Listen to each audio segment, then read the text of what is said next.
Hello, everybody. Okay, so today is release day for Traci Reed's newest collection, Goldenrod. In theory, I will have a layout and a process video up for you using this collection. That will kind of depend upon my voice. I am still quite sick and my voice is still super janky, as you can tell. So I'm not sure. I'm sure that I will get the projects done and that they will be up on Instagram and they'll be up everywhere. I'm just not sure that the videos that I'm going to be able to voice them over because my voice is so bad. And it is coming and going. So right now, while I have enough of a voice that I feel like you guys will be able to understand me, I wanted to go through this collection real quick. I often get asked when I talk about doing hybrid collections and I talk about doing digital collections, often, quite often, I get, well, I don't have a 12 by 12 printer. I just have a standard 8.5 by 11 printer. I don't have a wide format printer. What can I do to use these products on a regular 8.5 by 11 printer? I printed the whole collection of Goldenrod on 8.5 by 11 paper. So I can show you exactly what products and what elements from Traci's collection, any of her collections, that you can print just with 8.5 by 11 paper. And when you're finished, you will have enough stuff to create loads of 12 by 12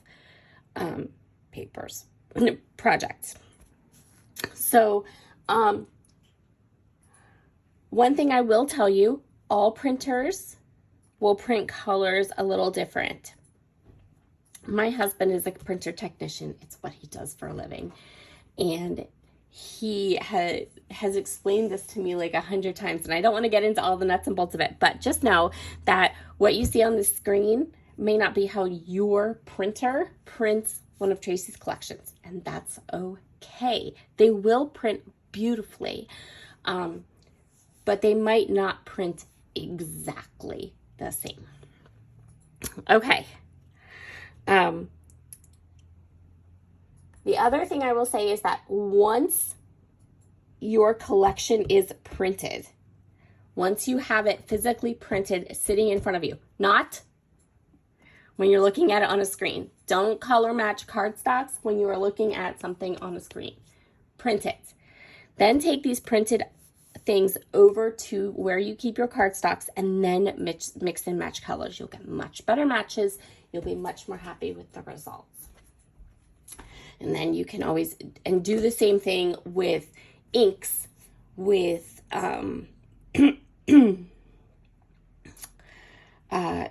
your stamps, all that inking, any kind of mixed media you want to do.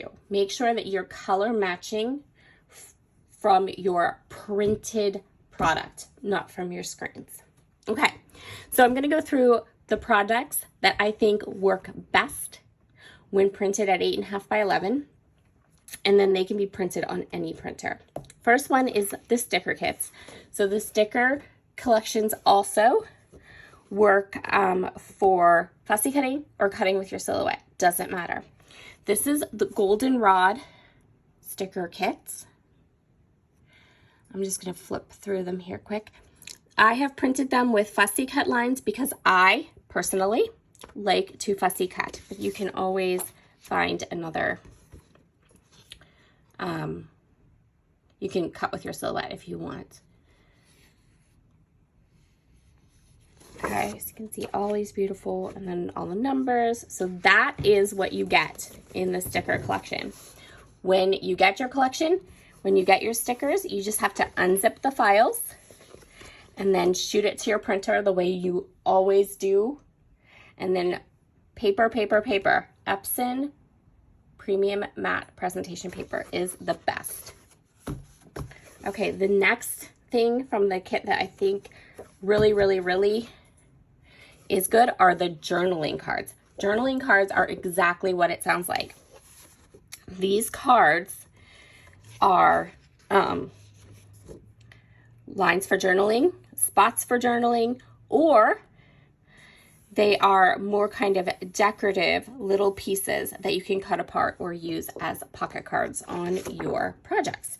So I love this one, especially for me. I'm not going to cut it out as a 4x6. I'm going to cut out each of these tags and then use them to journal with photos. Something like this, you don't have to keep it at 3x4. Use your die cut metal dies and cut a circle right there, and you have a bit of typography that you can use. Same here, if you don't want to use it as a 4x6, just cut out that little frame in the middle. And that is why you're not getting a voiceover video, because I have no voice. Okay, so the next one is this. Again, you can kind of cut this out. You can journal on this one, open that one. Lots of fun and usable cards in this. So this is the journal cards. And again, these are already set up as PDFs, ready to print when you purchase them. So you just unzip the file and you can print on your home printer. Next one, Traveler's Notebook papers. These are a gem. They're already sized. They're already ready to go. Again, you just open your PDF and print as you would print anything. And there are so many patterns here, so many gorgeous patterns. And once you cut them apart, you just use them as paper. It's just pattern paper. Just use them. There's even solids here. Just use them the way you would use any pattern papers on your 12x12 layouts. I also really love the TN signatures. This is just a personal favorite of mine. It gives you more papers, more styles, but what it's also going to do is it's going to give you things like this, where you can take your metal dies and cut it out and have extra typography or extra embellishments. You can cut, pieces of this apart to use for journaling. Something like this, you could fussy cut all these tags, and you have a whole set of tags here that you can mix and match and add to clusters. Same thing here, you could trim this down and use it as a large title piece for a layout. So the last thing I'm going to show you, and this is like really, really cool. So I have a Canon printer. I have a Canon,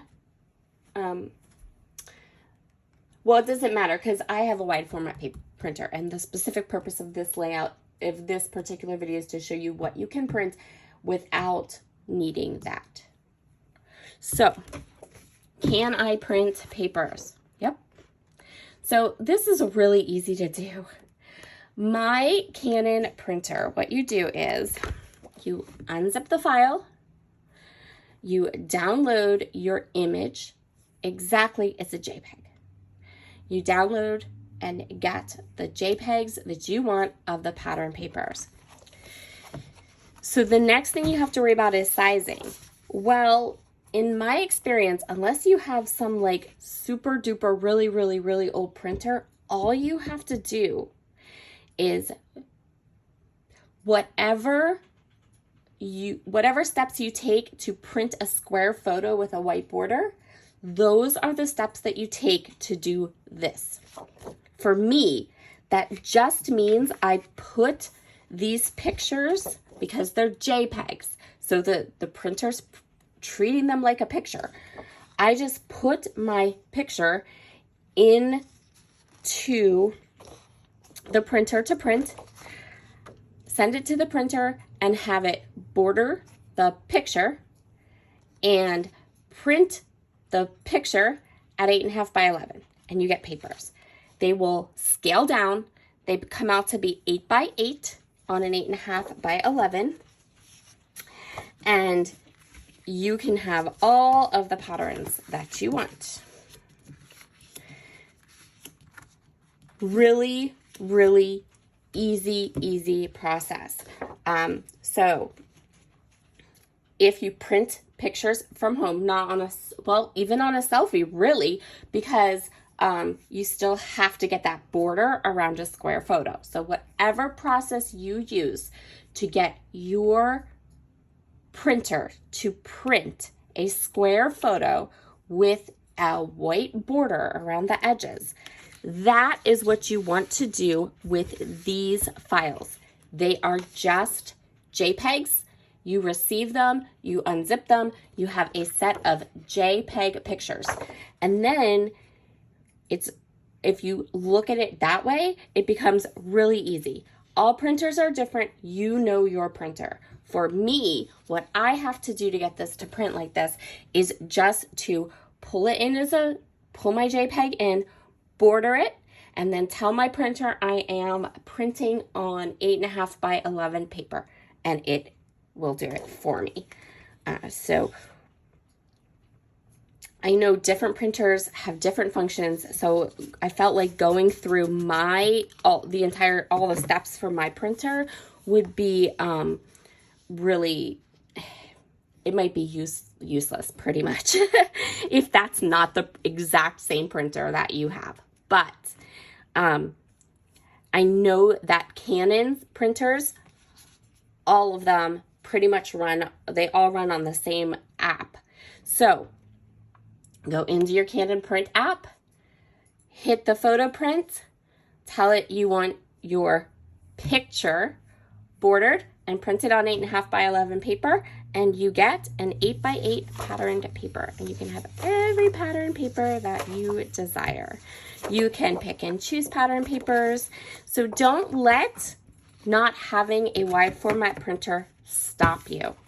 Having the ability to print your own products at home is such a money-saving thing.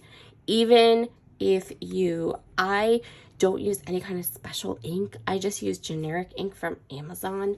The most important, or the only kind of quality maybe investment would be to get good paper. That's the trick. The trick is good paper.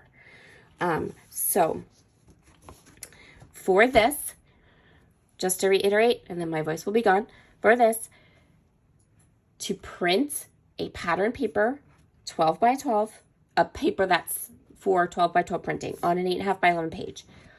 Remember that when you buy Traci's designs, they come as JPEGs. You just take those JPEGs, size them, go through whatever process your printer needs you to go through so that it will print a square on a rectangle and shoot it through on 8.5 by 11 paper. And done. And then if you want to shop, I will leave the link down below so you can grab this Goldenrod collection because it's beautiful. It's perfect for fall.